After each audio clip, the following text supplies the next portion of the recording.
Before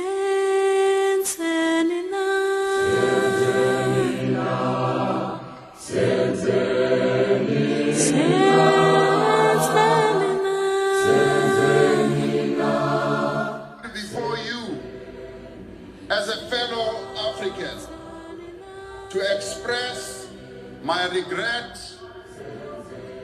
and to apologize for what has happened in our country. Stop hating on your future employers. These people are going to hire you. One day, like it almost happened in Cuba when Obama wanted to lift the embargo against Cuba. One day it is going to happen. I pray to the ancestors of the revolution that it happens when I'm still alive, so that I can replay these videos and say, I warned you about harassing your future employers.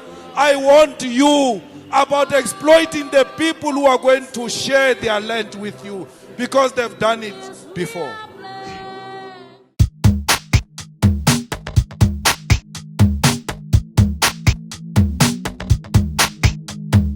You can call me names, you can call me xenophobic. What I do know is that I care about the child that don't have a job. The child, you know what? The Zimbabwean managers that only hire Zimbabweans under them, they say South Africans are lazy, they are going home. Why is everybody's cowing over the foreign or the illegal one? Why is nobody worrying about the child in El Rado Park? Nobody's worrying about the child in Rega Park. The child in Eerterus that has never had a job, that's sitting with 2 degrees. These are graduates. Then you get a guy that just come here to the Limpopo River, missed the crocodile, and then he comes here, and then people say, no, your message must be crafted in a certain way. You must speak. We are dealing here with a pandemic worse than COVID. And people mustn't just wait for Gaten. Okay. They must take where they stay. They must remove them. Pastor lo la eTelfanteng bathengisa ama-drugs ukhipha abantu ezindlini upastor abantu baseTelfanteng bayibambile umphakathi uphumile sayibopha siya kupastor la esontweni lakho uthengisa ama-drugs ukhipha abantu endlini i-foreigner ushanga ezindlini siyakuye manje nazi impahla zama-foreigner abengaphelanga ngomthetho ziyahamba impahla zabo lezi konke lana ziyahamba nazi impahla zabo ziyalayishwa ziyahamba i-operation Dudula sithatha into zabo ziye emaphoyiseni sadudula kusadlalwa manje layibhara operation Dudula yaklina asabafuni officially operation Dudula silayibhara mnandi into zabo sithatha amaphoyisa operation Dudula asiluthi thina operation Dudula iluthi zihamba zonke into zabo asifuni into zabo thina anibhekeni ibhara sihamba kamnandi kanjani ebhara anibhekeni kuhle kanjani ebhara anibhekeni kuhle kanjani sebhara anibhekeni kuhle kanjani ebhara anibhekeni kuhle kanjani ebhara kuhle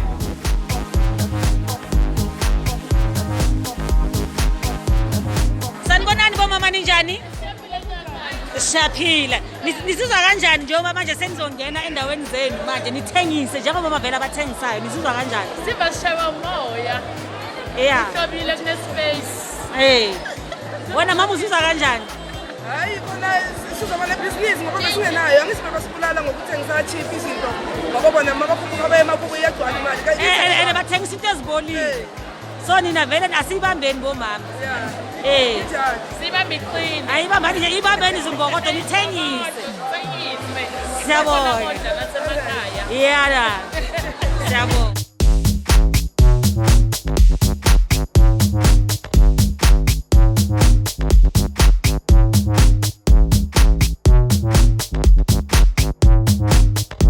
because it's an income and the law allows that. It's a debate for another day, but all we want is that let the tips reach the rightful people. The last one we visited, they said the person who got the tip gets 69% and the rest is shared by the kitchen. which is fair because he will not have delivered nice services and nice food without the kitchen. So we found that practice to be the most favorable one because the kitchen goes to town, and at the end of the day, it's only the front house that gets to benefit from people who enjoyed the meal. So that too we welcomed, and we said it's the right thing to do. Yes. Yes, just on the issue of wages, were you able to ascertain to your satisfaction if they are being paid what you would deem as an okay wage? Good evening, Patriots, and I hope you are having a good evening. And I must say, it has been a very painful week this week, and painful in our movement in the sense that we are seeing a lot of dilution coming from some people. And be that as it may, we must congratulate Dudula and Patriotic Alliance for the wonderful job that they've been doing for the past couple of days.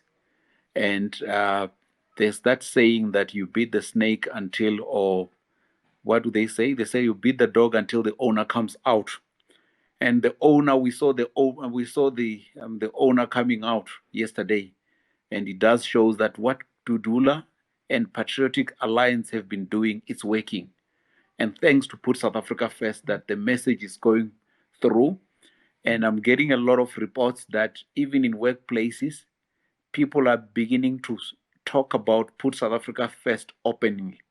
They are not scared to tell people that we belong to Put South Africa First, and it's a movement that is for South Africans, and is a movement that will refuse to be diluted.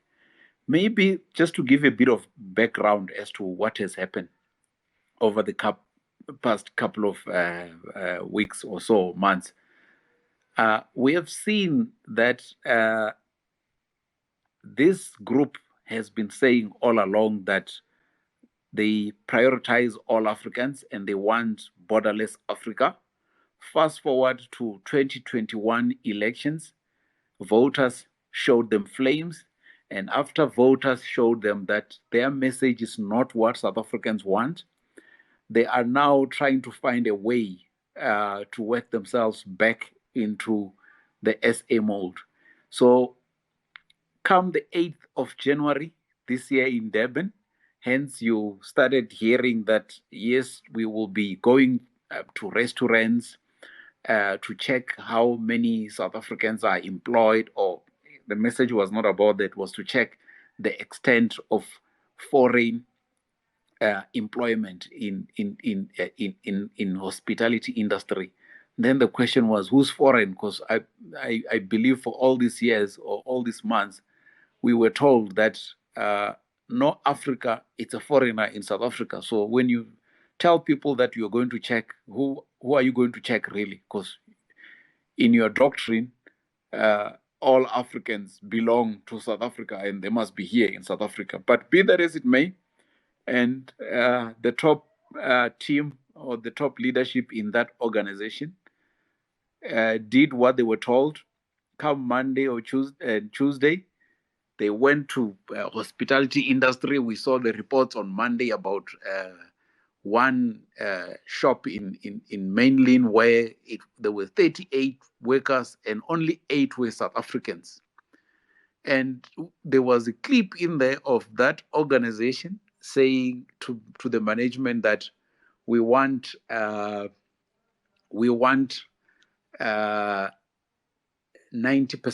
or 80% so of employees to be South African. So that being the case, we understand that clip reached the real owners of this organization, and there was a quick meeting that was called. And when the meeting was called, and it is said that this representative, the one who was talking earlier on, was told that, look, you are going to toe the line or we will expose you. So the story goes along the lines of, look, hence you saw when they visited Midrand, they were now fighting for the tips. And not only that, if you check the first clip in Midrand, the owner of that, the representative of Cream was adamant, was even showing disrespect, because the owner knew exactly that the guy was told you mustn't say anything to Cream. Hence, you saw him. People say he was being quiet and he's respecting, but some of us know. I mean, it was not about respect. It's about that the real owners don't want him to do anything. And we are later told that they apologized. And funny enough, when they apologized behind closed doors, and they never came out to tell people that, yeah, we did apologize to this fella. And when he came out, he said, no, I'm happy that they employ 50 or 50. Guys, let's be honest here. Let's not play games here. How can you be happy that we are sharing 50-50 with Zimbabweans? I mean, guys, let's use common sense. There are 60 million South Africans, and there are about 15 million Zimbabweans.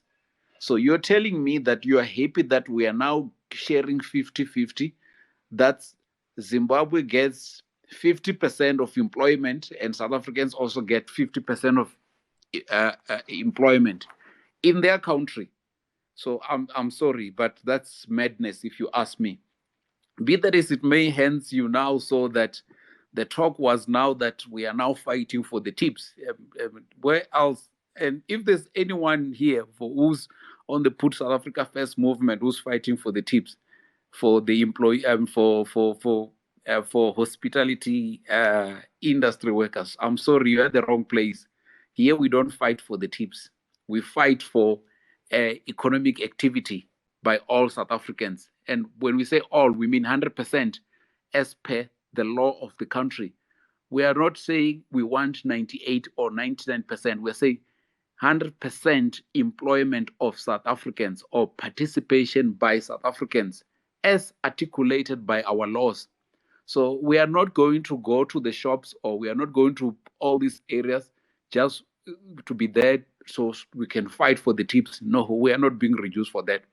And we also hear someone saying, no, the manager said we are employing. I mean, since when do you listen to the manager saying, yeah, we employ so and so percentage, and we are expected to be happy? So in a nutshell, the point really that we need to drive home on our side is the fact that we mustn't allow ourselves to be diluted by these guys, because we can see some of these guys are confused. You saw in Pretoria that the guys got the memo that we will be fighting for that. They didn't realize that there was a subsequent meeting after that to say, no, you're not going to do anything of that nature. So, but be that as it may, the reason it's, I just wanted to give you an introduction to say this is what we are dealing with, and we mustn't focus on that. We know at things stand, people who are on the ground as we speak. We have Dudula, we have Put South Africa First, and we have Patriotic Alliance. We don't have anyone who's pretending to be on the ground, while we know very well that they are not on the ground for that. They are on the ground for something else. And they're on the ground actually to try to dilute our message. Our message is very clear. We will never share 50-50 of this country, just like the Zimbabweans, the Malawians, and the Nigerians. They don't share 50-50 with us in their country, so we are not going to share 50-50 with them in this country. This country belongs to South Africans, and we demand 100%. Nothing less, nothing more. That's how it is. As for those who are even still asking the questions, are we xenophobic or not? Come on, guys, we've passed that stage already. We all know. I mean, you imagine a Nigerian who knows that they're fighting the Biafra in Nigeria. The Igbo and Yoruba are always fighting. They're always in each other's throat. But when they come in here, they claim, no, you're xenophobic. I mean, we're not even going to go there. The Ndebeles and the Shonas, the less we talk about them, the better. So we are not going to listen to that. So let's without wasting your time, the point that we want to make announcement, I had hoped that we'll make it much later, but I realize that we don't always have time, doesn't always permit us to do that. We have the meeting on Saturday the 22nd as announced, and those who were invited, please, I have lost some of your numbers. I had an issue with my phone, I mean, the hackers are trying their luck and all those things. But anyway, that's that's the story for another day. But please, anyone who was invited, please drop me a DM. The time it's at 1 o'clock in Sandton. The time is 1 o'clock in Sandton. We will meet. We will tell you. I'll actually send you a WhatsApp message with the address to the place closer to the time. And please, guys, we won't allow anyone who is not booked. The venue is only booked for a certain number, as we discussed earlier on. So if you haven't booked, please, if you want to be part of it, drop me a DM. But very importantly, it will be on condition that we have one or two who are not, or who decide not to attend.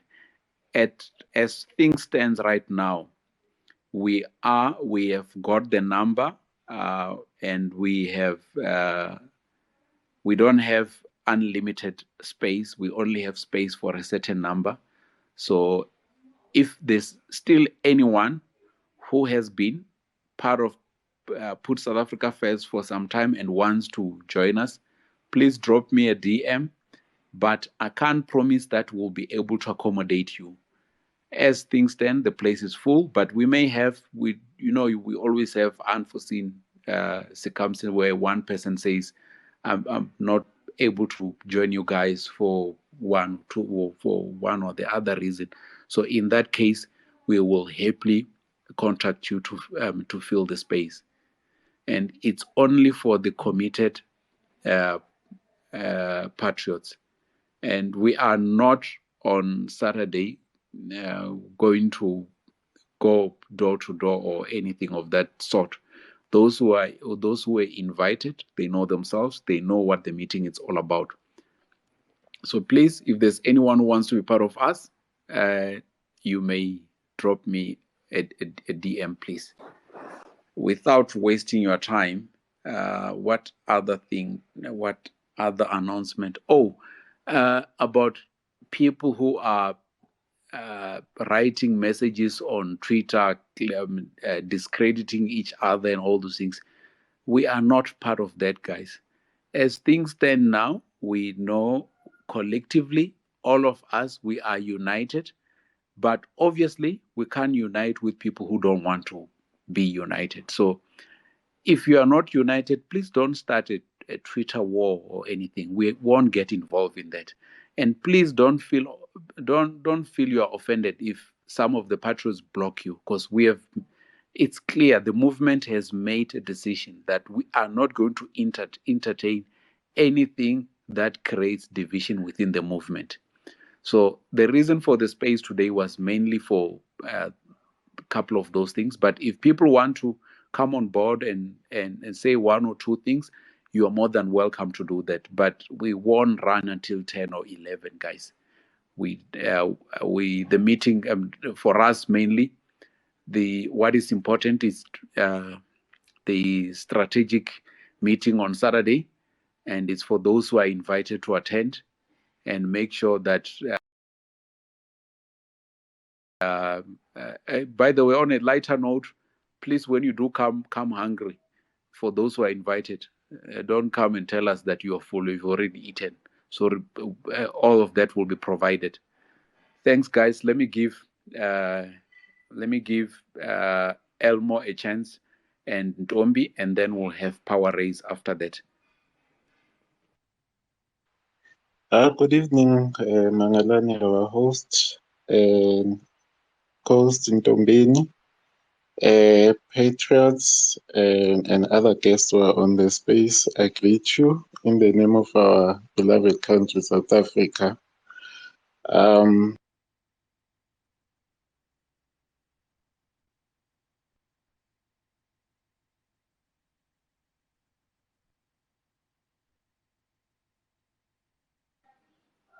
Elmo, you are gone.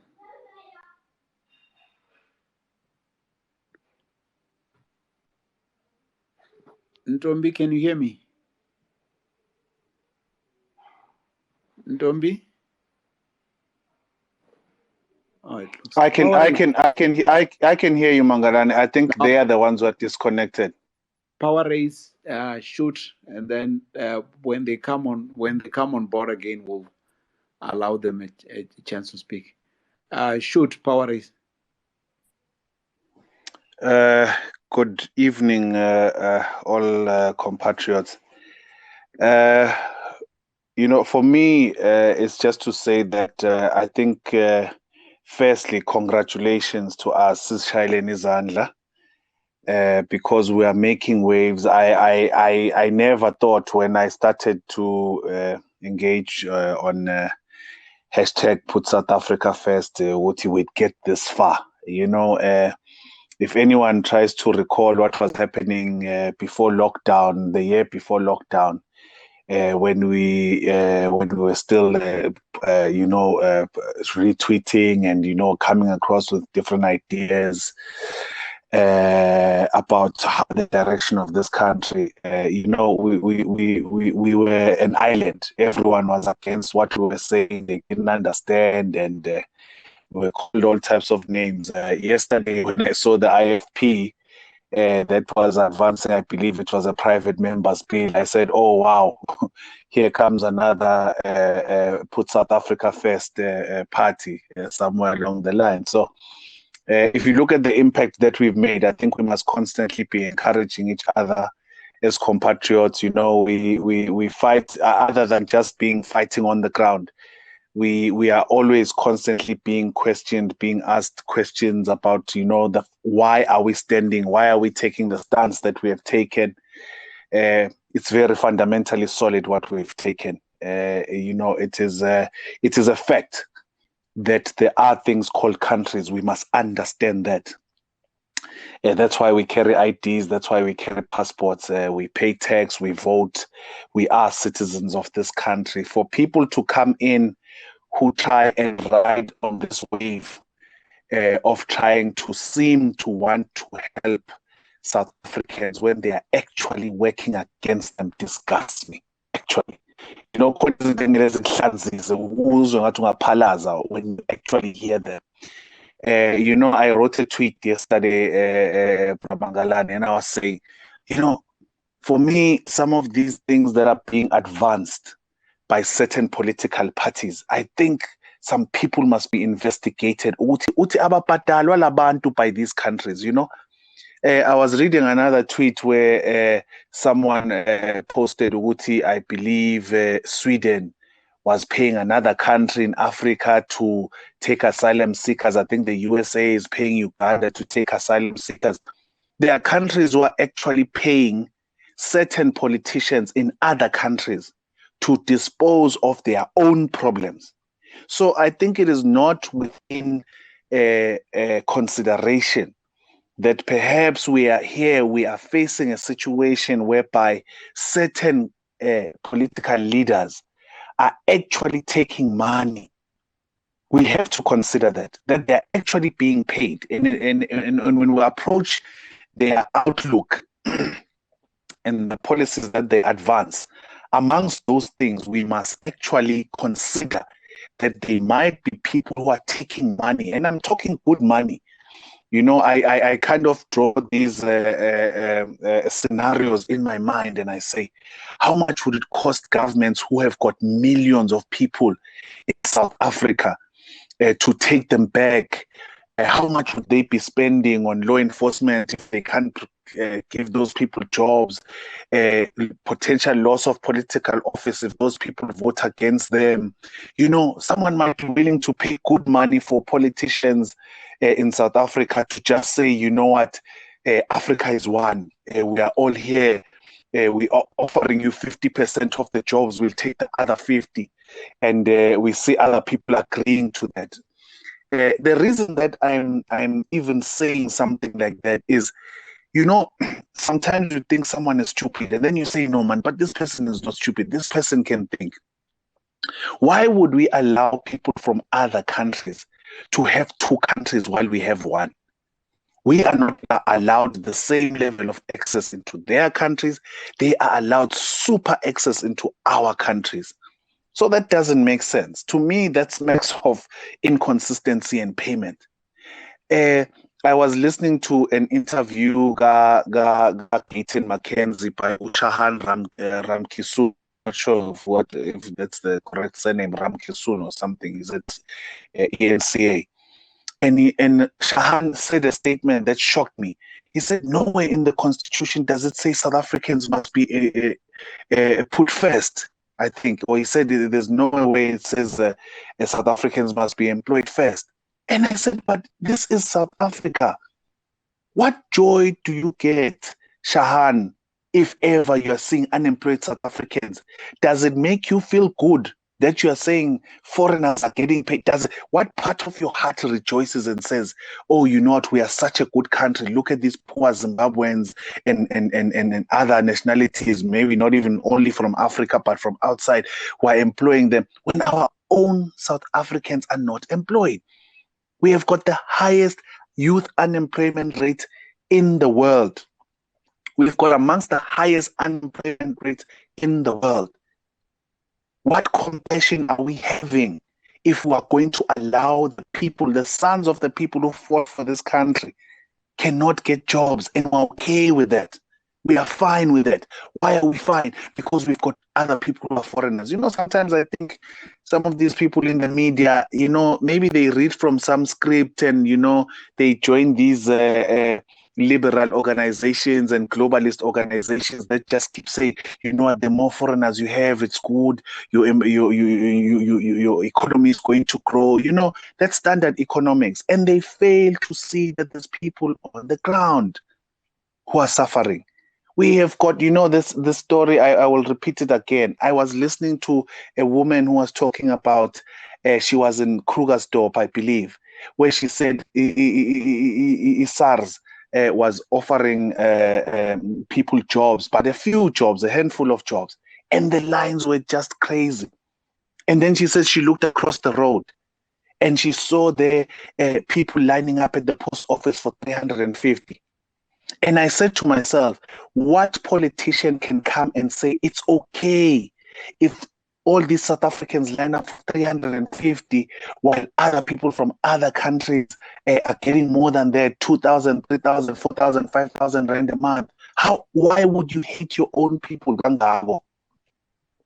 So I'm saying, guys, sometimes being evil is not wearing a satanic costume and going around stabbing people. Sometimes it's just how you think. You think that it is not right that we can get all the jobs. So the reason that I'm saying that, compatriots, is that we have to hold on, and we have to be strong. We have to know that we're ideologically grounded. So that helps, because when you know the thinking behind what you are doing is solid, you do it with so much more conviction. We are winning support across the board purely because what we're doing, when someone who thinks well and is not bought, in their mind, they sit down and they look at what these Pan-Africanists are saying. And then they sit down and they look at what Put South Africa First is saying. They cannot help but side with us. So I'm just saying that I started off by congratulating us. I started off by trying to reason and just trying to give us perspective to say, where are we? Why are we where we are? And where are we going? And I'm telling you that yesterday the IFP came on board. I didn't expect it. But the number of parties, even the EFF itself, is in panic mode. The ANC is in panic mode because of a movement that is making so much sense to the people. So we're still going to grow. We're still going to get bigger. We're still going to get more parties as the people force the parties to react. We will see more and more people joining us because we are solidifying, we're starting to create an identity as a country. The thing that makes me angry about these other politicians who are doing things for show, because this is a show. This is not about any conviction. You can't go to a restaurant and find 50-50 employment of South Africans and say you are happy. You are 50-50 shareholders with foreigners, and you say they are not foreigners, and you say they can come into South Africa creatively. Who are you lying to? What are you talking about? Why are you causing this confusion? Could you not stay out at least?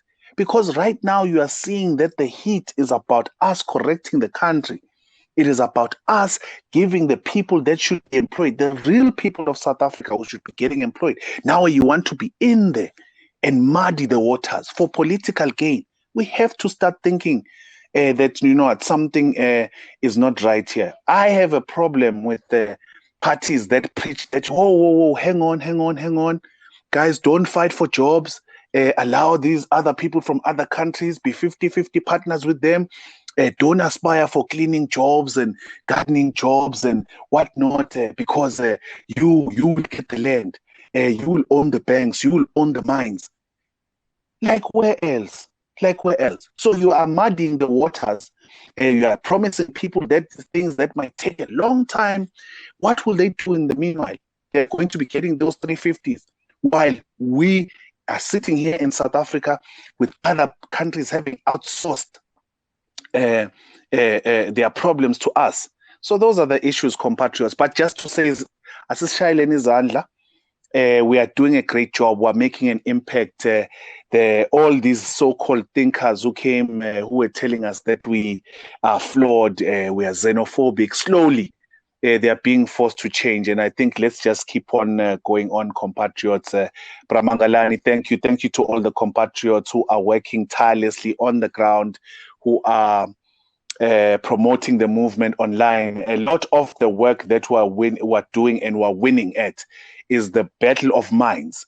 It's the battle of emotions. It's the battle of hearts that we're doing. A lot of people who are reaching through these platforms, through Wanabo Twitter, we're convincing people, other people, as they see our reasoning, they are not even needing us to pitch up physically. We're already causing waves. We're seeing newspapers now are able to say so many illegal foreigners did this, legal foreigner did this. The JMPD handle, if you look at it, City of Joburg, for example, they already started long time ago. I think MMC for safety, is fearless. She's always posting because those things used to be hidden. And for what ends? So that we don't know where our problems are coming from. Some of us advocate for that. South Africa doesn't have above average crime. We are normal people. We have average crime in South Africa. My suspicion is that the reason that we are so-called a crime haven is purely because of this other component. We are carrying other countries' crimes within our own crime stats. We are carrying other people's unemployment within our own unemployment stats. Otherwise, we're an average country. We're a normal country. If you look at what's happening with all these cash in transit, I'm sure you'd get very scary stats if you actually try to get the stats on what component is being caused from people. So I'm just saying, compatriots, you are here validly. Never be ashamed. There will be people who will come and tell you that you don't have Ubuntu. You know what? Ubuntu can be limited by something as simple as resources. We've got finite resources as a country. We've got a shrinking tax base. We have to take care of what is ours first. First, we must deal with what is ours. Not that we hate these people. We are not Afrophobic. We are not hating. We are talking about all these people who end up being South Africa because we've got weak borders, we've got corruption, we've got all types of things. That hashtag Put South Africa First is about to correct. So sorry for taking so long, compatriots. Mangalani, back to you. Thank you, guys. Thanks, Power Race. Thanks for those wonderful words. And some of us will remember the times that you're talking about when we were ridiculed. But anyway, we persevere and we are not there yet, but we will soldier on. We don't care anymore about what people say. To us, what is important, it's about this country. We will all come and live and pass this country, but what we need is what will be left for the generations to come here. We have no any other country that we call home other than South Africa, and we will continue to fight to make this country a better place. And by the way, for people who have always been saying, look, AfroForum is able to fight, and we're getting there. Don't worry, we're getting there. We'll get there as well. And still on that note, I'm sure you've noticed that today it looks like it's hectic. We were not planning to have a space today, but we have to have so we can make some announcement. The work has just become too much, Patriots. And because the work has just become too much, we are struggling to cope. First, let's thank those who are continue to contribute. We thank you. And for that, we are also we are looking at having a volunteer. And obviously, a volunteer, there's no salary or anything like that. But obviously, we do give some, let's call it a stipend. We're looking at having a volunteer who can assist us because the movement needs to push. At one day, we'll ideally reach a stage of AfriForum and we'll be able to fight our government not only out there in the street, but we'll be able to consistently go to the court and win the battles. And just guys, just bear with us and support us. Do what you can. The little support that you can, we really appreciate. And if there's anything that you are not sure of, if you feel that there's a cent that you feel it's missing, give us a shout. We are more than happy. We are always ready to give full account of how the little donation or contribution, how it's being utilized. And thanks a lot. We'll move to Buffalo. From Buffalo, we'll move to Makosa. From Makosa, we'll go to Zola. But first, let's give Elmo a chance because he was on the podium before he was cut off.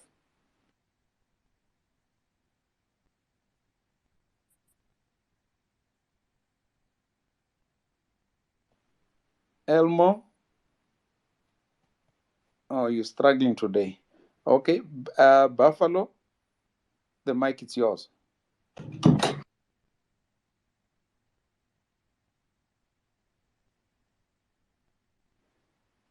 Okay, Buffalo. Go ahead, Buffalo. Can you? It's Buffalo. After Buffalo, it's Makosa, and after Makosa, it's Zola. In that order. Please take the mic, Buffalo. Thank you, Mangalani. I don't know now. Thank you.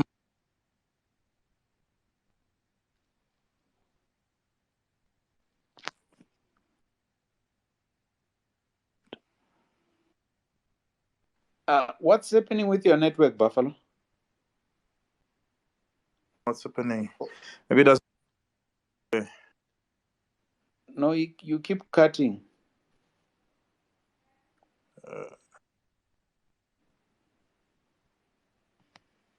Can you hear me? Yeah, you keep going on mute and then unmute, mute, unmute.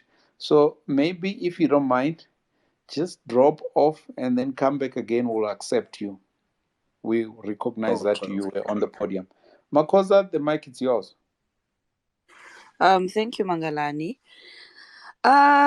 Patriots, good evening. And the first thing I just want to ask, and I've been seeing a lot of, the tweets that are here to discredit our movement. They keep saying that the movement is a structure that has no leadership. It's basically like a group of people. So I just wanted to ask, with regards to the movement, do we have a structured official leadership? That is where I would like to ask and leave it at that, hoping that Mangalani can clear that for us.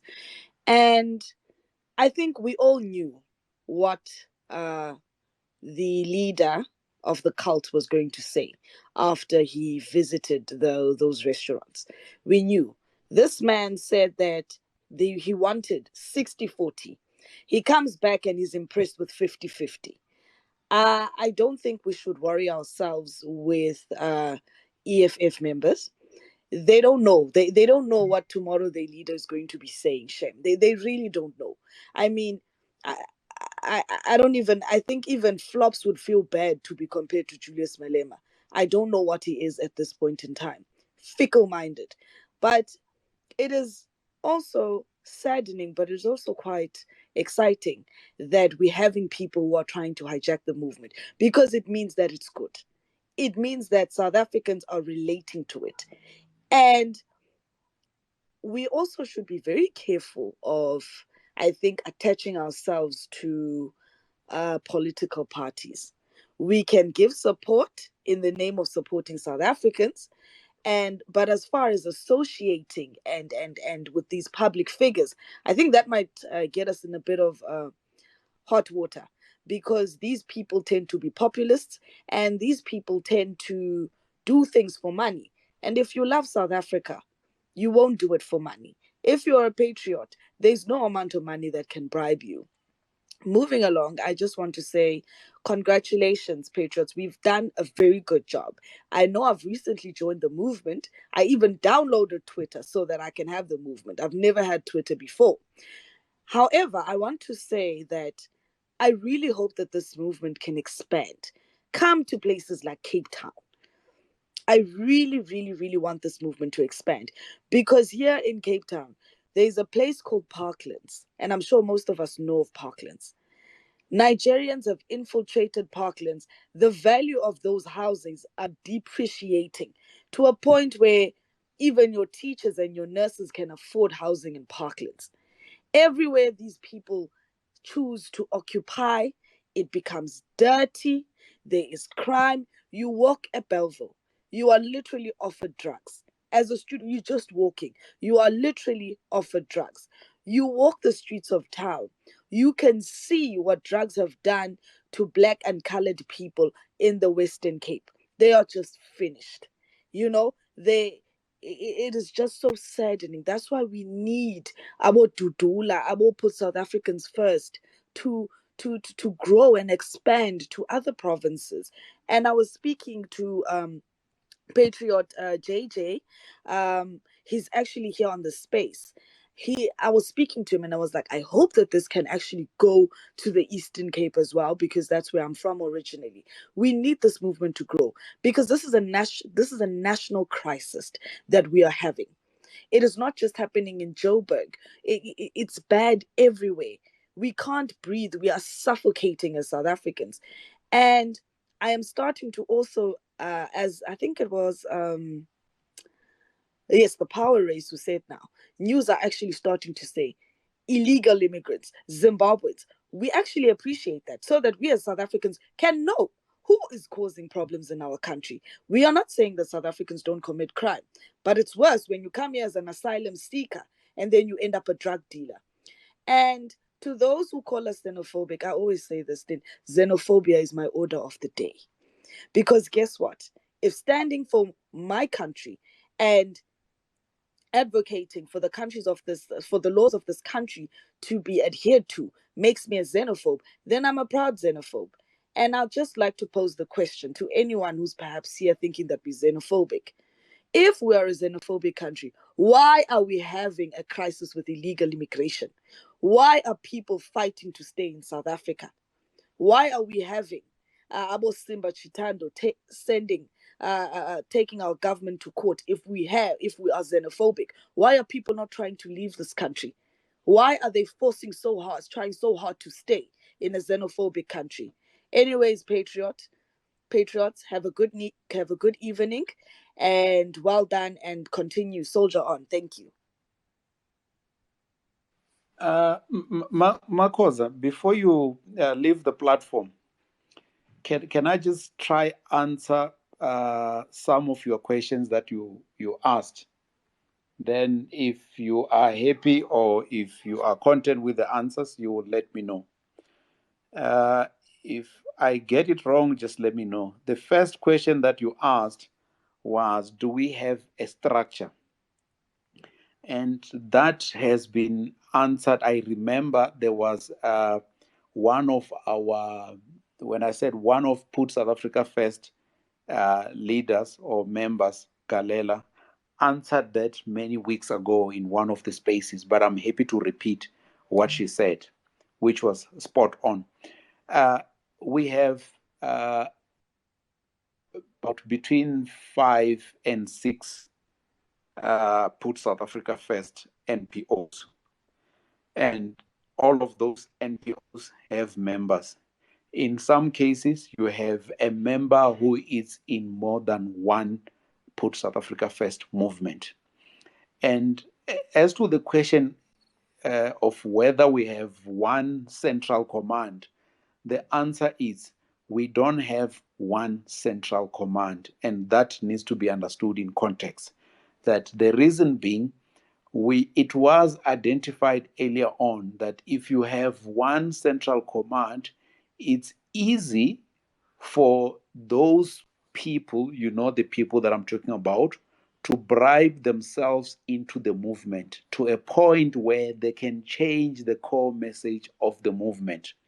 So the decision is that members can choose to belong to all or some of the NPOs. But what we have done is we have had a meeting where all NPOs were available, and we had memorandum of understanding in the sense that we support each other's program. Hence, if you check, when Dudula has a program, they will normally write a letter to other NPOs to invite them to join, and those NPOs will join. And if I go to a Dudula event, I don't go into the Dudula event and start screaming, put South Africa first, and try to overshadow the Dudula. No, I will tell everyone who is in that program that I'm here from Put South Africa First, but I am supporting the Dudula movement. I'm sure you have seen last year when we had our protest to the union buildings. We had Dudula. The protest was from Put South Africa First movements, but Dudula were there supporting Put South Africa First movement. So in that sense, I hope I've answered your question that we don't have one central command for fear that it's easy. Imagine if we had a CIC, it would be easy for anyone with their motives to come and give that brown envelope to CIC. And before you know it, the entire message is diluted. And I'm sure there's one thing that you have noticed about this movement, is that the message does not change. And people may call each other, they may scream, but the message remains the same.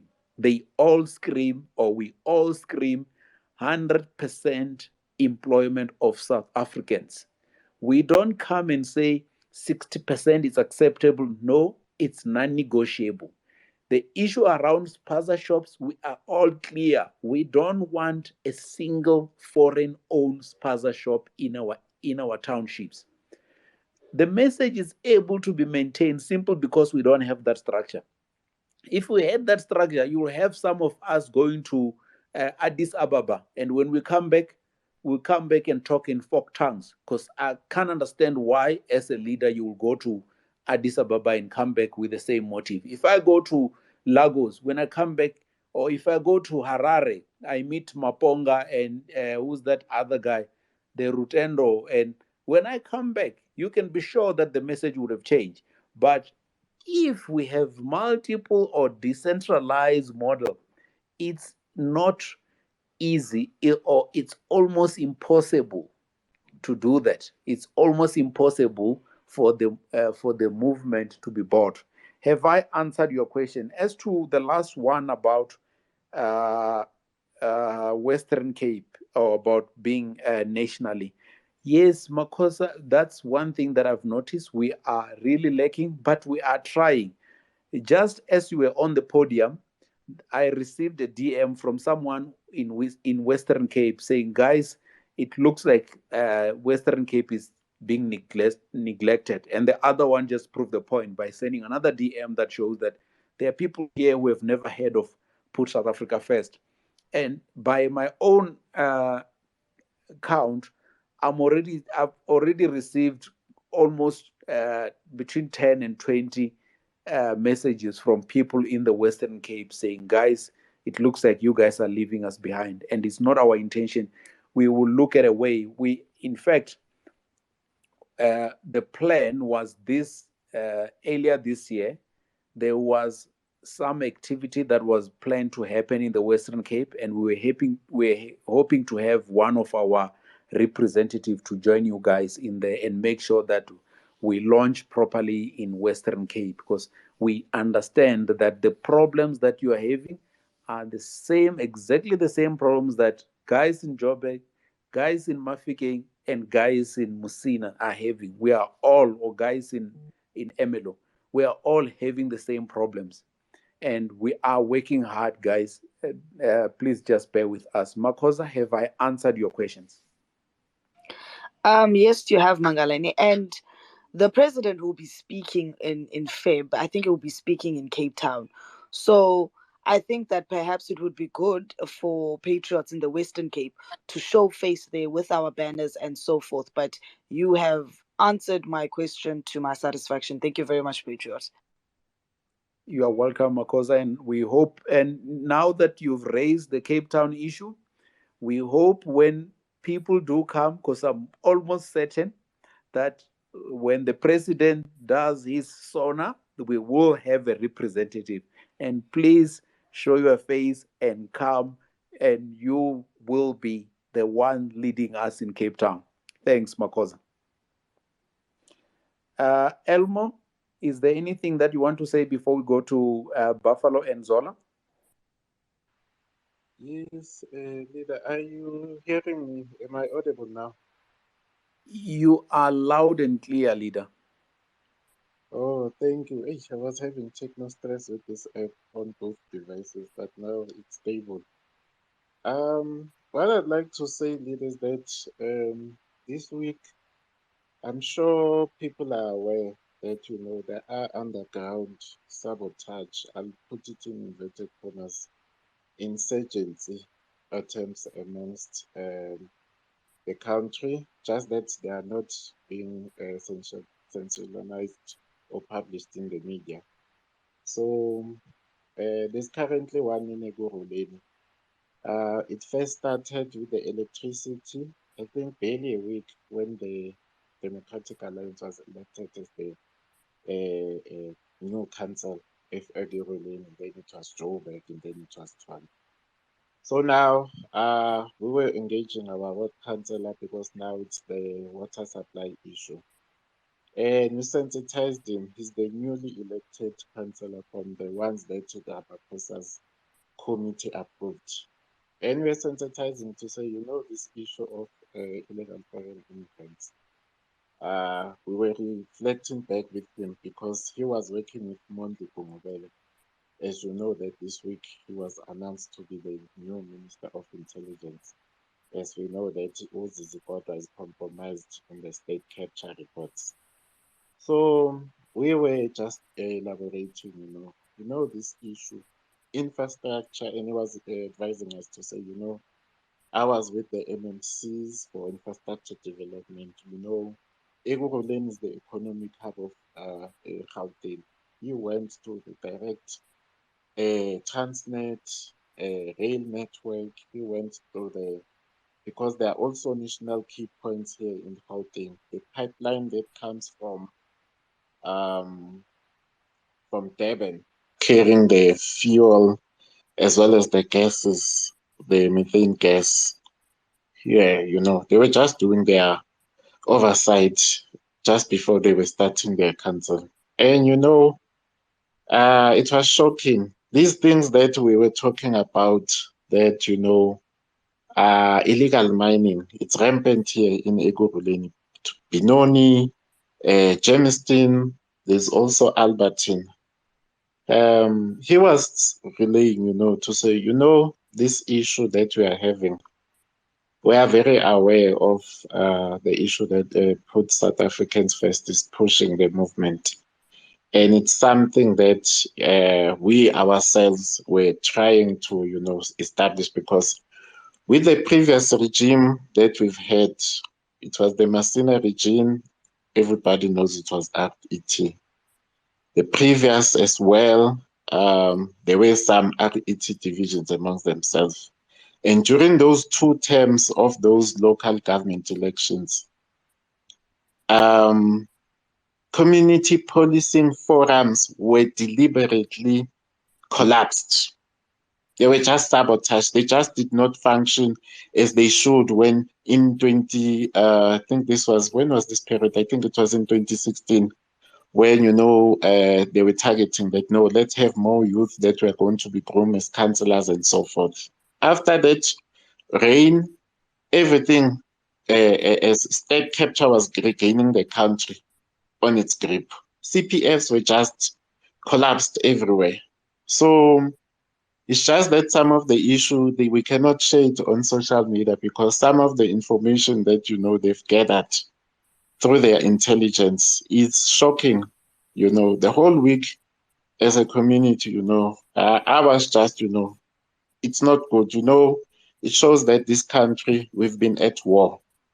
The state capture regarding the Gupta brothers is something else. Oh. We can see, yes, as parliamentarians. But now it's the issue that we are saying that illegal immigration, it has compromised a lot of our key points in the country. Leader, were you speaking? Buffalo, can you hear me? Okay. Yes, Zola, I can take hear the you. mic, please. Good evening, I can hear you everyone. now. I can take you. Good evening, everyone. Thank you, gentlemen and ladies. First and foremost, guys, I wanna say job well done to you guys who are posting and protesting. Let us do this endlessly. What we can recall is that prior to Elmo. the new dimension. Yes, leader. Prior to the new dimension, there was a Elmo. referendum. Can I continue? Yes, Mangalani. Can I continue? You can pause there, Zola. Hosi, we're just trying to please establish take the mic if the you can host hear me. is having.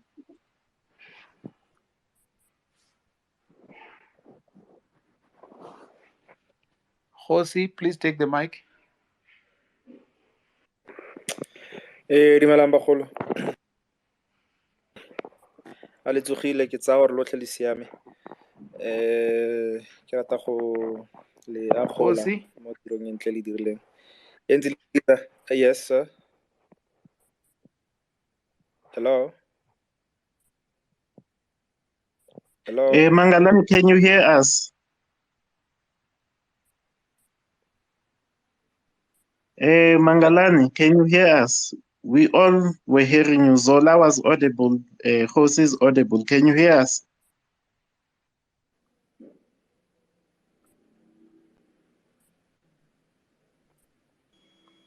It seems like there's a problem with network because it keeps on cutting. So maybe those people are trying again to hack what the movement is trying to establish. Yes. Let me just ask Zola to continue. Then it will. I can't remember the sequence now. Let me just ask Zola to continue because he was in the middle of his speech, and then I'll ask you Buffalo then afterwards to continue. Then it will be Hosi because now we're having the connectivity with the host. I hope it doesn't crash. Thank you so much, leadership. As I was saying that we should continue posting and protesting endlessly. One issue that I remember vividly many years ago was the referendum that was held before the 1994 elections, whether the Art Party should continue or not. We should do the same thing with the xenophobia. And if it need be, I heard about the branches and other places that are not really connected to everyone. I'm based in the Eastern Cape. I'm more than willing to be a volunteer this side and recruit people so that we can be heard and we can be seen on the ground. And then the other issue I wanted to raise was the previous president. There was an organization called Save South Africa, which was very helpful, and it was on the ground, and it put pressure on the leadership of the ANC, which led to Zuma's downfall. There are churches leadership. There are church members. Some of these churches, they do networking. You cannot be a church member with a company and you need employees in your company. What these churches do, they network. You've got this job for this so-and-so. I've got a cousin who's not working. They can come to your organization or company and be employed. We should take this movement forward by also doing networking so that we can help one another, because the struggle is on. Last but not least, let's not make the mistake of the EFF that went to the restaurants. Let's rather engage with the government if it need be, so that our voices can be heard. Yes, next month the parliament is opening. Let's be on the ground. Let us be vocal and let us be heard. Finally, we will be victorious in our cause. Thank you so much. Thank you, Zola. It's definitely positive feedback that you are giving. I can't remember, I think Umakoza as well on our previous space last week, Thursday. She had also mentioned the issue of going to parliament. So we're having a few members that are there. Alona Mda is one of them. If I remember who's there in the Western Cape. It's just the issue that we have to sort out the logistics of having you guys meet together there and have one of the people from Gauteng to come and organize you there so that you can be vocal, because as we are saying that Cape Town is one of those critical points. As we are saying that it was where, parliamentarians are meeting, and it was the crucial point in the Western Cape where you could have met and mobilized right in front of those parliamentarians, because the political offices as well of the members of parliament, of the legislature is also within the precinct of yourselves there. So it's something that we definitely going to strategize on, as we are saying that the major issue is that we have to capitalize on those campaigns, strategize, and then once everything is fairly planned, that's when we'll have to continue. I'm not sure if Mangalani can still hear us. I can. You can continue.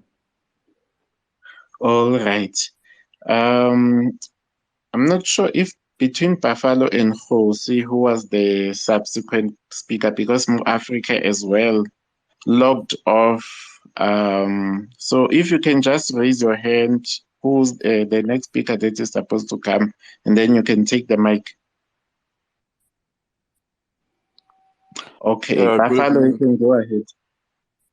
Oh, thank you, Elmo, and thank you, Manganlani, for putting South African first. This effort must not go on waste. We have seen. I've been following from, I think, before lockdown as well. I've been just seeing messages and then from there. So now I've been getting more involved. One thing that I want to remind you is to put us the account again so that we can get it, and then we can put some contribution towards the same movement. What we don't want is this movement is vocal. So as vocal as it is with the Minister of Home Affairs, whatever work he is doing there, when the reports of those people that came to South Africa illegally, whether they are powerful or not, we need to support him, and we must not forget the powerful organizations that were destroyed from 2016 by these called politicians. Like your fist must fall by joining hands with the so-called politicians. We may have great ideas, But if we take chances of saying we are joining hands with politicians, we will be destroying the organization. We'll have to start the organization again some years later, and it won't be the same. So let's let's applaud the good work of the parties that are putting South African first. And this thing must not destroy us. We are South African first. So we are putting South African first in all spheres of even in any country where you go in Africa, they will tell you that you are a foreigner. You can even argue with them, say, no, I'm an African. They'll tell you, yes, you are an African, but a foreigner. So us as South Africans, it's difficult for us because of the past that where we coming from, since from 2008, when the Zimbabweans are flocking in big numbers to South Africa. And most of them are committing crime. I was one of the victims in last year, October. 3 Zimbabweans were armed against me. Then they hijacked me in October, but they didn't do anything. So you can see, and the police, when I opened the case, no one was arrested, nothing, and there was no interest on that. And when I asked them, how far with the case, they said to me, no, we're still investigating. I said, but have you ever went to the scenes? They says, no, someone will go there, and nothing happens. I don't hate African brothers, and they are our brothers, we agree, but at the same time, we need to make sure that we put South African first in everything that we do by protecting ourselves. We are no longer safe. You employ those people, or even if you're not employing, wherever they work, whatever they do, they know at night they come and commit crime. I remember one place where in my former area where I used to stay in Sprayview, we had burglaries every 2 o'clock in the morning. One time we patrol, we catch 2 from Zimbabwe, and they know how to operate those guys. We called the police, they took fingerprints, they don't exist. So we got a big problem. I don't know how long will this go. So to our movement, let's keep the positivity going. Let's not make a mistake of joining with this. We see what Malema is trying to do. Malema is a chameleon. He will never change. Today, when he does this, tomorrow he will do this. And all this IFP, all this, where were they all along? IFP, I remember in 1994, they were running KZN. They've never spoken about this. And I remember some few years ago when the late King Zwelithini once said in one meeting, where he said our neighbors that are neighboring, our neighbors that are coming into our countries are raping, murdering, are stealing from our kids. What are the government saying about these people? And people, instead of listening to the message, and he says the people are bringing in drugs in the country. Our youth are in trouble. And people only took the wrong things. They say the king was misleading, is xenophobic. They did not listen to the message. The message from the king was very clear that our neighbors are coming into our country to steal from us. They're killing our women, they're killing our children. What must we do? If we take up arms and then retaliate, we're going to be called xenophobic. What should we do as South Africans? That's a big question. I'll try to get that message from the last when the king was speaking. And it created a big problem. Even the same Malema, he says to Zuma, you must call Zwelithini in order so that he can tell the people to stop killing their fellow brothers. And the king was not wrong. He says he was asking a question, what are we doing? What are we doing as South Africans to protect ourselves? These days when you go out, you think 3 times or 4 times what will happen. Will I come back home or not? Because of the crime. The crime is too high and the police are not coping. I don't know what else we'll do. Thank you very much. Thanks a lot. Can we make it quickly so we can close at 9:30, please, guys? Today was not meant to be a full space. It was mainly around the program on the 22nd. All right, thank you very much. Whoever come on the podium, please, let's make it short and sweet. so we can have as many people and so we can close at 9:30, and then those who are joining us on Saturday can prepare for Saturday. Thanks. Whoever is next can take the mic.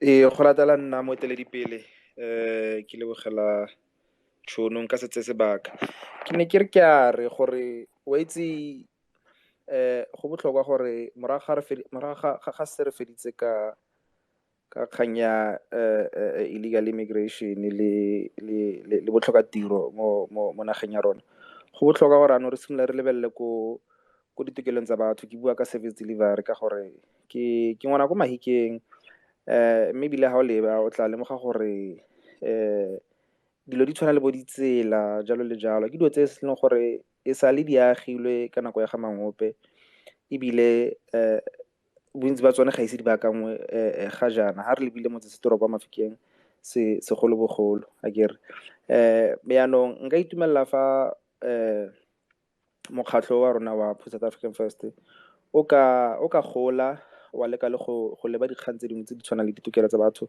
gore re simolole go konomaka ditoropo tsa rona. Ditsela ke di-pothole hela ko Mahikeng ga di tsamaege, ko motse o ke tlhagang ko gone tsela e kile a agiwa ya dula dingwaga ke a bona di ka nna supa e sa baakangwe, e tswa go baakangwa morago gore even a trip that was supposed to take you 5 minutes from when you enter that road to where I stay, it literally took you 15 to 20 minutes because you were just busy dodging potholes and literally driving at 10 kilometers per hour.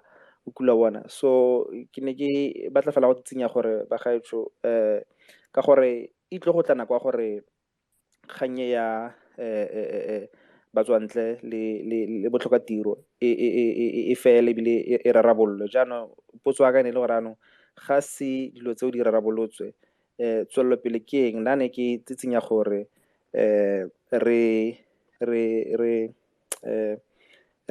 lebe mo ditokelong tsa batho tse leng gore puso e tshwanetse e ba fe tsone, e ba baakanyetse ditsela, metsi ko Mafikeng surege ga e bereke, metsi a leswa a brown kurukula bona go tlhakatlhakane hela.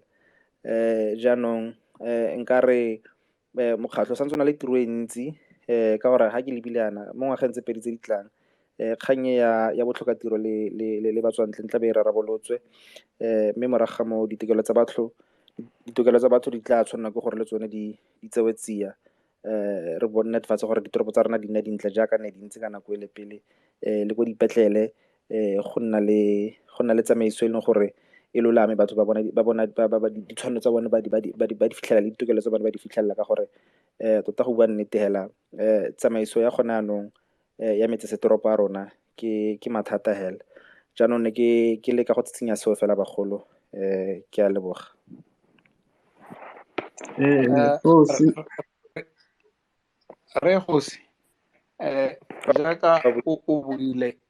Let me answer you directly on what you just said.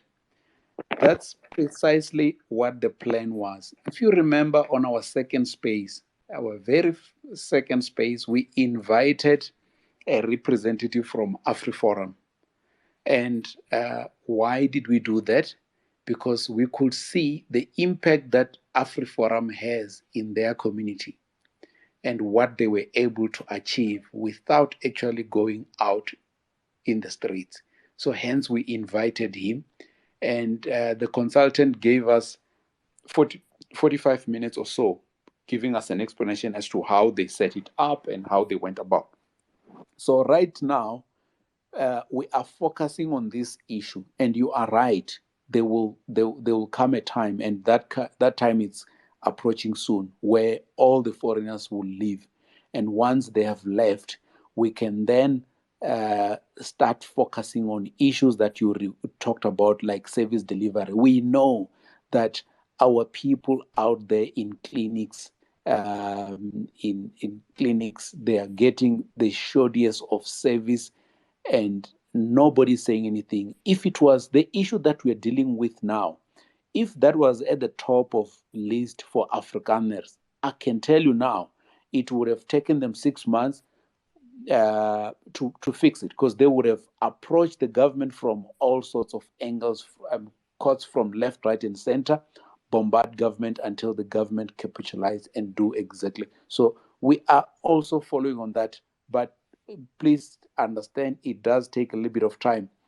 And I just remembered the question that Makosa asked earlier about the aligning to politics. Just before the local government elections, we made it clear that we are not part of any political party. But if a political party is embarking on a program that we support, we are more than happy to join that political party in that program, as far as that program alone.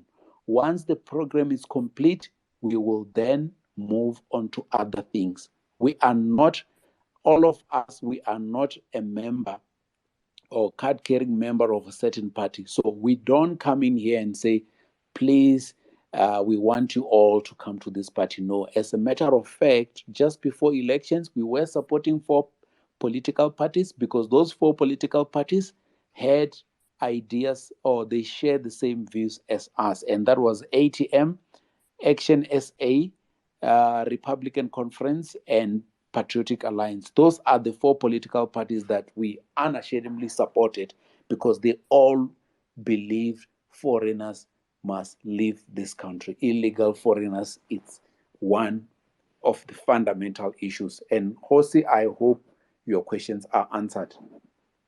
The next one is if Elmo doesn't have anything, we'll take Ntombi and then Spitting Black Mamba. Just to add on what Buffalo said, leader, I feel that we have discredited the IFP on this issue of immigration. Because truthfully and honestly, Prince Mangosuthu Buthelezi was the inaugural Minister of Labor, of Home Affairs in the 1994 Democratic Dispensation. And he was the one who has been spearheading that the South African ANC government must not retract on the visa application system, which the bureaus were continuing with. And I think he served up to 2004 or 2002. There were challenges that he was having. I don't think he completed his term. So all in all, the IFP has been there, guys. They have played their role, upholding the laws. They teach matters and they push it down who were working as illegal foreigners at the SABC. He was the one that ensured that those people are deported from our country. So it's just an issue that, as we are saying, that we were looking at tribal issues and the paid history that we had from the IFP that, clouded our mist, and we forgot that all along the IFP has been there.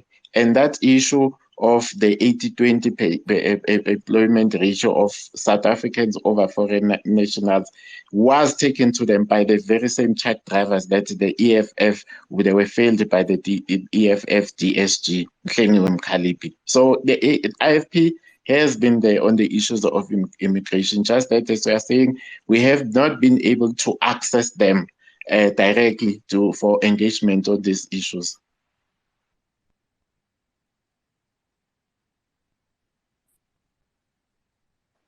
I'm glad you answered that in your last statement, and you're quite right. And that is still your task, Elmo. We need to get that IFP to come and do presentation here. And we've said we want them because some of us are old enough to remember exactly everything of what you just mentioned about the teach matters and push it down. We all remember that. I still remember when some of these media guys were up in arms about teach matters, but anyway, we'll leave that on your plate, Elmo. Make it happen. Let's have Ntombi.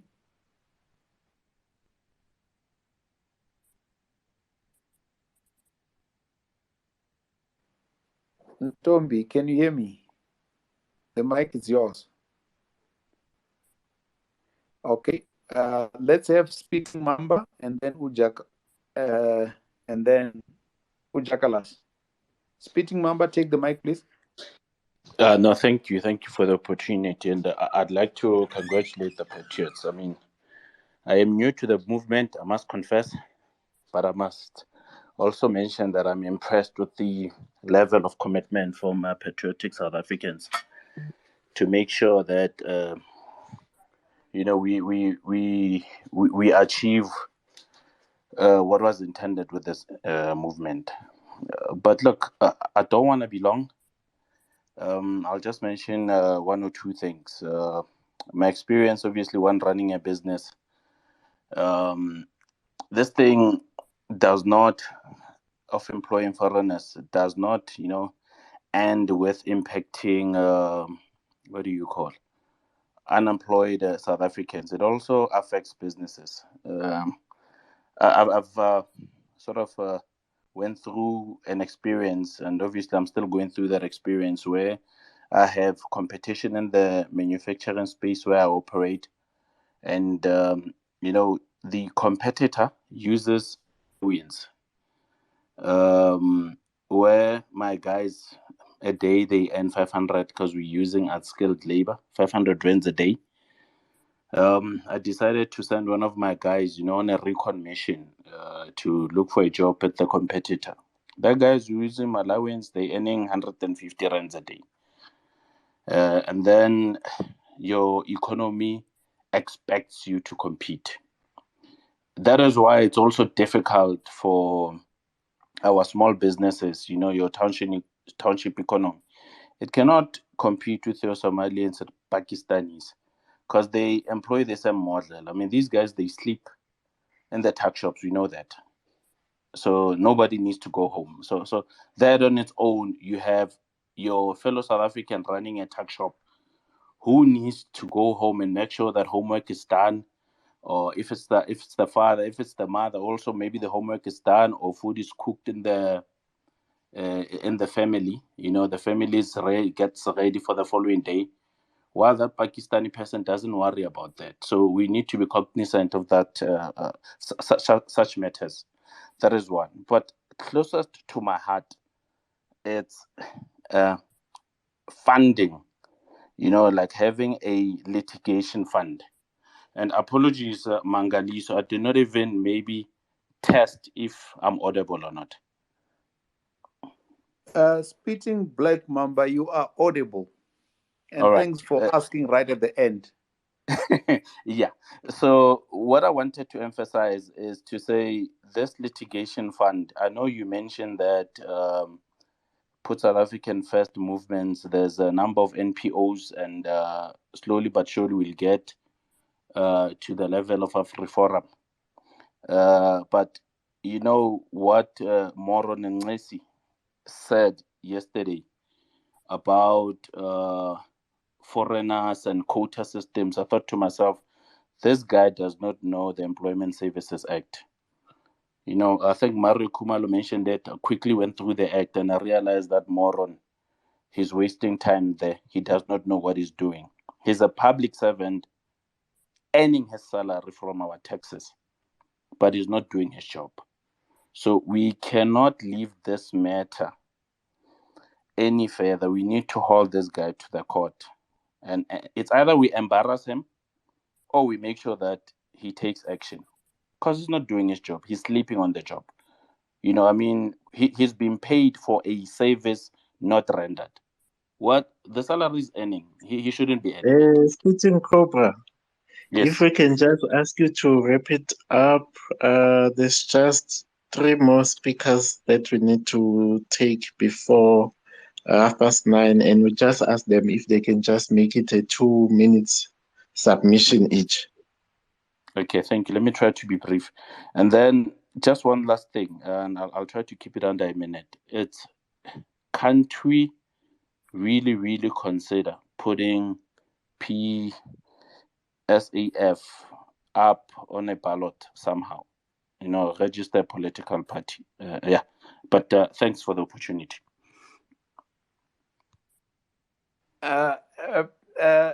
Spitting Black Mamba, let's just answer that. I know there's one NPO that was flouting that idea, of actually putting their NPO on the ballot. And we clearly stated that if they do that, we will support them. But we are committed in staying non-political. Politicians come and go, but civic movement stays. So we want to make sure that we continue to fight for what the masses want. So we wouldn't want to get into a stage where we are competing with some of these political parties. That's not our arena. But should one of the NPOs decide, just like what we did with Action SA and Patriotic Alliance ATM and the Republican Conference, we are more than happy to support them. But we don't plan to do that. We don't plan to convert into political. We will stay a civic movement, a lobby group. And that's what it is. We are not, and we already, there's already state of us who want to remain that way. But yes, that's a quick answer, Splitting Cobra. Elmo, you can take back the mic. Oh, thanks, Mangalani. I think we're going to have Chakalasi now as a speaker. After it will be Marco, it will be Tepo. Then we'll take Marcos, and then the last one will be Bongs. Okay, thank you very much for the space, guys. Thank you very much for the movement itself. Speaking from Eastern Cape, I've been following since I think last year, 2019, even 2020. I've been 2019 or 2020, very early though. I can't quite remember just when. And the whole time I've been thinking we could really use this movement in the Eastern Cape. Because here in the Eastern Cape, it's like people have just accepted that we are being dominated by foreigners. People here are just, it's like the Great Depression out here in these streets. Everywhere you go, it's just foreigners. I'm sure you guys already know the story. But I just want to say thank you for the movement. And I really do like the idea to turn it into something like AfriForum that will stand up for South Africans whenever South Africans are being abused by these people on these spaces, telling us that we should be fine with being unemployed, that we should be fine with being poor, while other people are coming here and making a living at our backs. So thank you very much for the space, guys. Thank you for just the platform. Onwards and upwards. And please, guys, let's not stop. And yeah, please consider the Eastern Cape and other places like this, guys, because the problem is nationwide, as I'm sure we all know. It's even in the rural areas, they target everything. And I was on the space previously by Mr. Tseu, and there was one speaker who said something that he doesn't think that the foreigners are here just because they are economic migrants. They are here especially to dominate.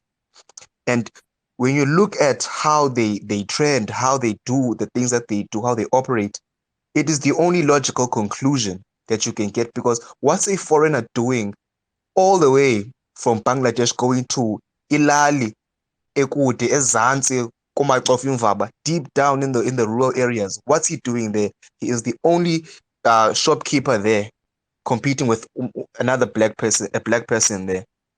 So these people are systematically displacing us, taking away what is ours. So we are being dominated, we are being recolonized. They are taking away what is ours. So I really want to appreciate you guys. We must really fight this thing that is happening, because this is very evil, what's going on to us right now. They say that the road to hell is paved with good intentions. And there are so many people out here who say we must open all these borders, do all these things. And they think that they are being good people. They think that they're having good intentions. But what is actually happening now is that they're leading us to a path of ruin and complete hell. Because what you're getting is, when you're bringing in all these people from all these countries into South Africa and intermixing with us, you dilute our cultures, you take away our cultural integrity. We end up having hybrid cultures. that stand for nothing. Jacobus, But thank you guys. let me just ask you to repeat up. Ne? Repeat what? Oh, I was just asking if you can wrap it up. Oh, okay. Thank you. No. That was the final thing that I was saying. I just went, yeah. Thank you guys. Yo, please consider the Eastern Thank Cape and you. other places. Yeah, thank you. But you know that leaderships can also begin with you. So if you can mobilize from your region or within your community, it starts there. Then automatically you can link up with other citizens so you can push the movement. Let me now take Tepo, then after Tepo, Makosa, and then it will be Bongs. Okay, thank you very much, compatriot, for the good work that has been done. And what I would like to say is one of the biggest things that our government in 94, when they took over, I don't think they really looked on at Home Affairs as part of the security cluster, because I think they just looked at it as where people get married and get IDs and whatnot. Whereas it's a critical component of security of the country. The other thing that I have a problem with is that I know guys who work at Home Affairs, especially at the border. They will tell you that the Ethiopians, Somalis, Bangladeshis, they come through Zimbabwe and they throw away the passports and come and say, no, we are asylum seekers, so that then they get allowed inside. And the other thing that I want to raise is that South Africa, which I think maybe through litigation or something, we can force them, we can force the country to actually open a refugee camp. Because one of the biggest problems that we have is they say he's an asylum seeker, and then he's waiting for his asylum in the country, and they say he must go and integrate. Integrate with who? Where? The person does not have the money to rent. The person does not have anything if he's indeed an asylum seeker. When you say he must go and integrate, where is he going to do? What is he going? Where is he going to stay? And what is he going to eat? And lastly, because I think the time we need to know of. Lastly, the here in Pretoria is we had a place called Plastic View. It got banned. The city of Tshwane went there, and they find that when they wanted to build RDPs, they found that 90% of the people that are staying there are foreigners. Of those 2,000 shacks, 90% are foreigners, and the project failed, did not move. So if those things are caused by allowing the so-called asylum seekers to get into the country and they tell them to integrate. So those are the things that we must also look at that immigration rule or act that says we don't have refugee camps for humanitarian reasons. We need to have those refugee camps. You can't just say people must integrate. They are creating problems. We'll forever have Striker in Alexander, sheikhs that are forever there. The sheikhs will mushroom everywhere because those people need a place to stay. Thank you. That was short and sweet, Tepo. These are the syndicates that I was trying to elaborate as well before we had that audio problem to say. It's an intelligence issue, guys. That's why I'm saying that Minister Mtsoaledi cannot be alone in this issue. As we are pushing as citizens, as well as a citizen group, put South Africa first. These are the issues that we need to put on the table to say we are being recolonized. We are being displaced as the natives of this country, as the footprint, the original DNA of South Africans. So we'll spearhead on those issues, as we are saying that it's many strategies that we can talk about at the round table. So yeah, when we engage you, we'll inform you, Patriots. Let me not take much time and just ask Makosa. Then it will be Bongs. I think we had two speakers requesting. So after they are done, I'll hear from the host. Thank you, Elmo. I just wanted to ask with regards to Cape Town, we have after the space we have already formulated a group. I was invited by in a group.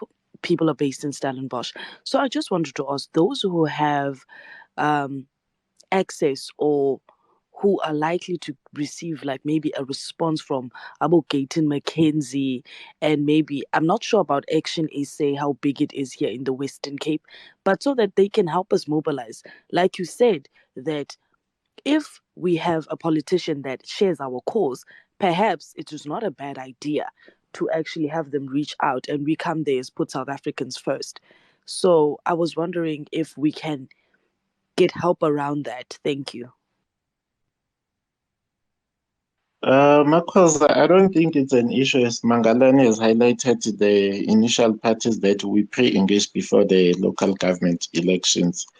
Just that at the moment, we had a post from Koli, one of the MMCs for economic development at the city of Joburg. He posted that they are currently busy with the legislation that they're going to impose at local authority. One of our Egoroleni MMCs, Councillor Tlhori, who was the mayoral candidate for city of Ogoreleni, he also, through one of the interviews that they were having, I think it was 405 or 404, the news channels, said that no, they have a strategy. They've done their research, they've done their methodology to see how they're going to tackle this issue of illegal immigration. So if you can identify a PR councillor or any ward councillor candidate or any MMC that's prevalent within your Western Cape province or one of the metros there, do not hesitate to engage them, as we are saying that they are working on their national program that is being guided by Ubabu Mashaba. So you can engage them, and then any direction that you may need, just inbox Mangalani, and then they'll guide you from there on how you can tackle your regional or your provincial challenges that you have there with illegal immigration. Bongs, you can take the mic. Ngibonge kakhulu Katsheni. Good evening, guys. I'm gonna keep it brief and short, as you guys have said. Yes, I see the head. I came in late, by the way. I see the header. EFF has Malema received brown envelope to destroy. Most definitely, guys. Brown envelopes are, a common theme in this day and age, especially now. They are rife. For me, also, I was also potentially targeted for a brown envelope as well. I'm gonna disclose now. I received DMs from Uhopewell Chinono saying I must call him. He gave me his numbers. These guys are shaking, guys. These guys are scared. So, guys, let's intensify this movement. Let us fight till the end. And I'm happy that this is what do you call it? It's not a political party. It's a movement basically. So it will be hard for these guys to infiltrate a movement such as Put South Africa First. I mean, if an ordinary guy like me can be potentially targeted for a brown envelope, what about Abu Malema? What about these guys, these politicians? So, guys, let's carry on and intensifying. Bathukile labantu. They know what you are coming out in numbers to say, you know what? This is intensifying. It was not just, I'm a march in J, or publicity stand, because they think also this is publicity stand. It's not, So, guys, let's just keep on doing, the good work. Definitely, Umalema yena, brown envelope, we totally too. Let's also clarify to everyone to say Umalema is not put South Africa first. Everything you see about him lately, it's only a PR stunt, basically. We know Malema's stance regarding the foreign nationals. We know he said that he must find creative ways to come inside. All of a sudden, he's conducting meetings at my restaurant. Ukubona ukuthi what ratio are these between foreign nationals and the locals. I mean, there shouldn't be a ratio in the first place. South Africans should be employed 100% kuma restaurant, you know. And there's this narrative to say South Africans don't want this job is false, you know. So guys, Umalima also, we must in numbers, be it tweet, be it, you know, through the media, to say Umalima is not put South Africa first. He is just using this as a way to regain votes, to regain Abantu, you know, following, because he definitely declined, you know, in the last elections. He saw Uguti, you know what, this is not working for me. He's now trying to strategically, you know, put a word out there that will be, you know, that will make him popular once again with the masses, so that they can come back to his political party. And he once said that he can lose people on principle. He's losing people. Let him stick to that. Thank you very much. Mangalani, back to you. Thanks, Bongs. But yeah, you'll have to pay a fine for coming in late. Anyway, we are right at the end of our space. I've just received good news, guys, but I can't share it with you at this stage, because the person who sent to me did specifically mention that don't do it. But let's say this: it's about our government and what will be announced sometimes this year. But all I'm going to say, guys, whatever we're doing, we are winning. I can tell you that much. We are winning. The message is loud and clear. Perhaps where we now need to focus on is on Tula's Ngesi. As for the rest, there's a lot of activity going on, and very soon some of this will be announced. It's good news. Put South Africa first, it's winning, and this country will get to what we always wanted. uh, I reiterate what I said earlier on when we started. Those who are invited for the 22nd, please drop me a DM or a WhatsApp message. I had an issue with my phone, so I may not have your number, and I really need to notify you of the location. The time, it's 1 o'clock on Saturday in Sandton. We are the place, the location will be sent to you closer to the time. But please be ready, and not just drinks, but all lunch and everything will be catered for. Please do come. We really need to do our planning. We need to strategize. We need to move to the next level. Even though we are winning, but we need to intensify our effort.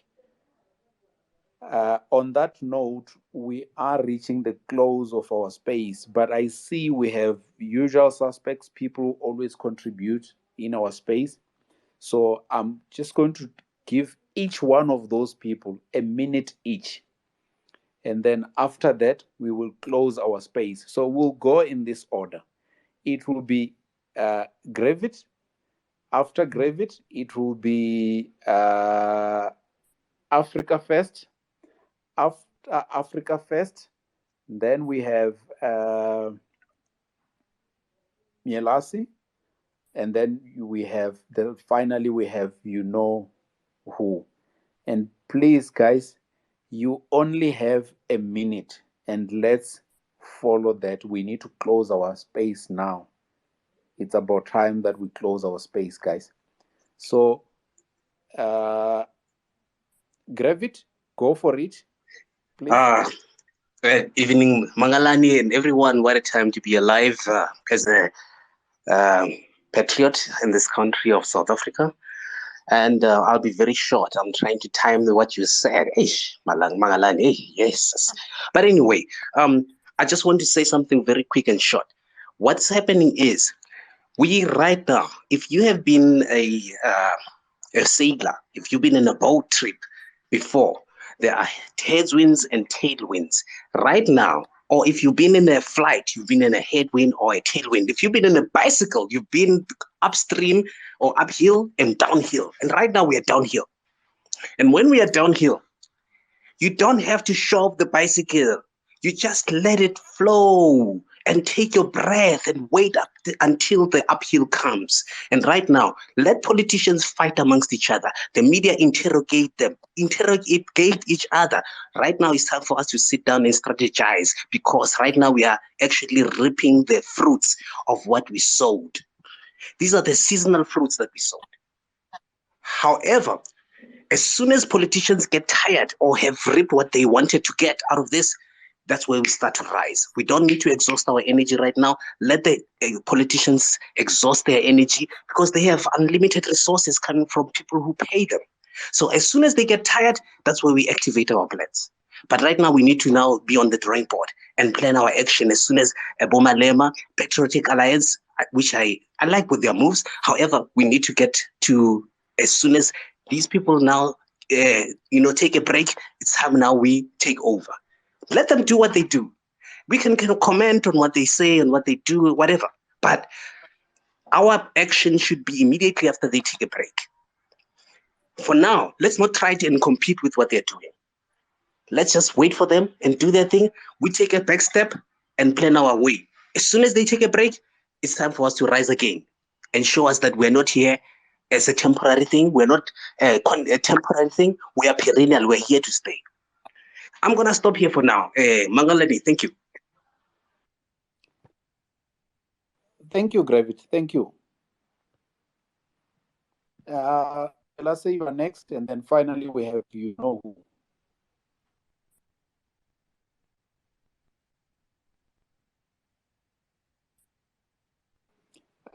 Mielase? Hi everyone, how are you? Good, and how are you? You only have a minute, sorry. You come at the tail end of our space. Okay, understood. No, I don't have anything much to say. I just want to encourage members to keep on doing what we are doing, and we will win this war. So wherever you are going, wherever you are, just spread the message. Just talk about put South African first. Just spread the message. You are touching lives out there. I'm doing the same on my side. At your workplace, schools, everywhere. We need to get our country back, guys. That's all. Thank you.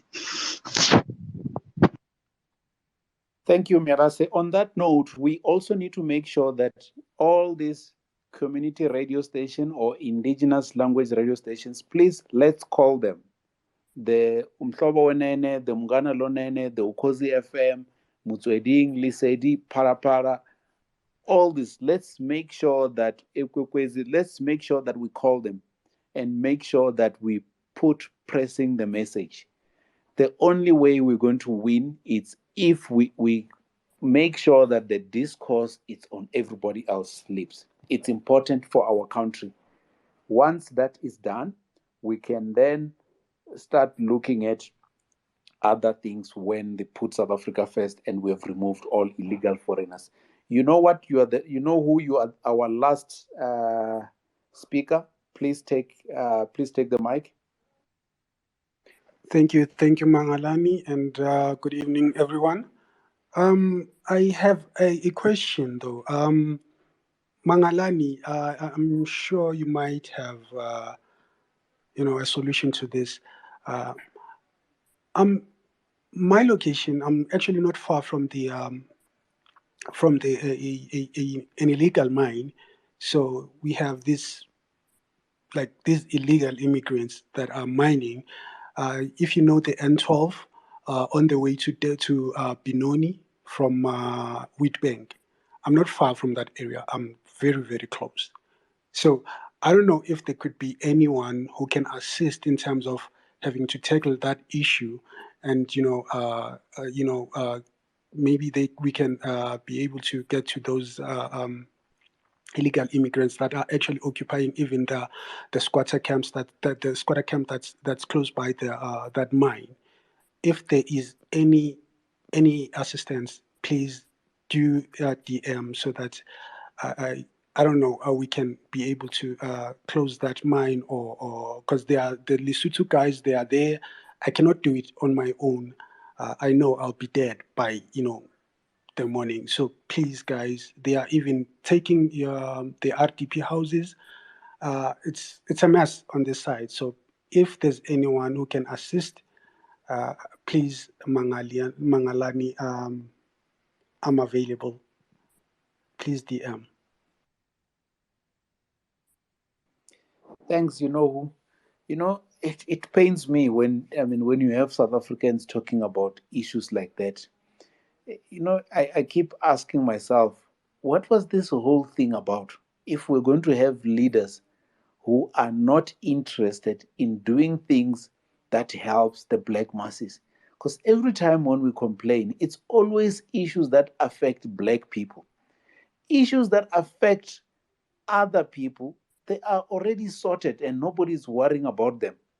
So yeah, I guess anger is not going to help. What we need to do is we need to be strategic and use our human capital to fight this battle and win, just like what AfriForum has been doing for the past 10, 15 years. They've been winning because honestly, most of these battles, they are winnable. They are easy to win, but we just don't have resources to go for it. But I'm hoping that if we continue on this trajectory, we will be in a position to win this battle. Because it's an easy stuff. It's one of those that we can quickly go to public protector and force that. Once the mine is closed, obviously it has to be rehabilitated. And when you rehabilitate the mine, you make sure that you have the funds available.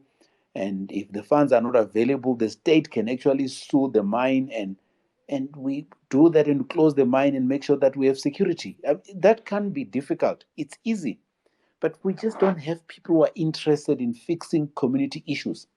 And those are some of the issues that, if you really care about people, you should be looking at them. You should be looking at fixing those issues. This is basic. It doesn't need you to come with fancy economic terms.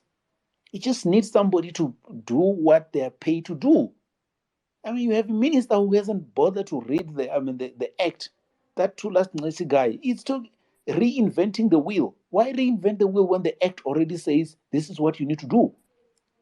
I don't know. I don't know what his job is. Really, I really don't know what that guy's job is. But anyway, we can talk and talk until tomorrow. For now, guys, I'm sorry, Bunolo. We are closing the space right now. We should have closed at past, and we are going to do the session on Saturday, and then hopefully, if everything goes well, we should be giving everyone feedback on sometimes next week. And I reiterate the message that we said earlier on, that we will not be a political party. We are not a political party. We are a lobby group, and it stays as such. But if there are people who want to be politicians, we are more than happy to support them, but we are not that. I see we have one of the it's a pity that she joined us late. We have one person I always asked many times to come and give us an overview of what happens. She's an academic. Hopefully, I will continue to engage with her, and hopefully, she will come again in the coming weeks and give presentation about what's happening in the academic space. She's never had time. I see today she has got a little bit of time, but we just don't have time on our side. I will engage with this person. She's a learned somebody in academic space who can give us an overview as to how the foreigners are running amok in the academic world, and there seems to be no will by our government to do anything. Guys, have a good evening. Enjoy your weekend. Remember, the message is put South Africa first. We are not going to allow anyone to dilute our message. We are not asking for 70, 80. We are asking for 100% employment of South Africans. The act is very clear as to when do you hire a foreigner, and we want it to stay that way. Thanks a lot, fellas and patriots. Enjoy your evening and your weekend. Peace.